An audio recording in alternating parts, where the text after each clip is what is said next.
नमस्कार दादा. नमस्कार. सो तुम्ही आज आमच्यासाठी कोणत्या पुस्तकाची मेजवानी घेऊन आला आहात?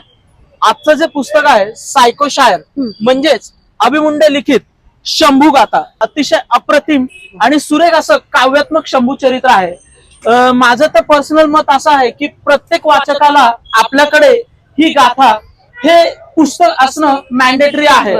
सो पुस्तकाचं महत्व काय पूजा ते सांगतो की लेखकाने कुठल्याही पद्धतीचा आर्टिफिशियल फॉन्ट यामध्ये वापरलेला नाहीये.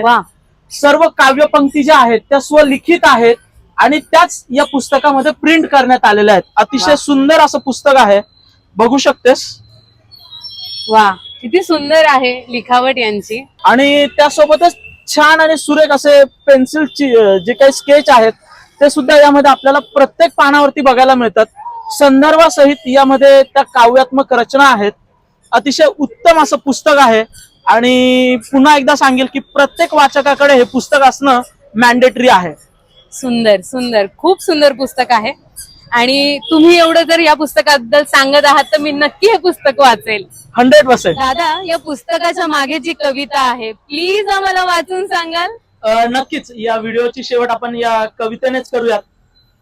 देख यू दोनों को साथ तख्ता है दिल्ली काप रहा, देख यू दोनों को साथ तख्ता है दिल्ली काप रहा, भगवे का साम्राज्य अपनी बढ़ती सीमा नाप रहा, अपनी बढ़ती सीमा नाप रहा.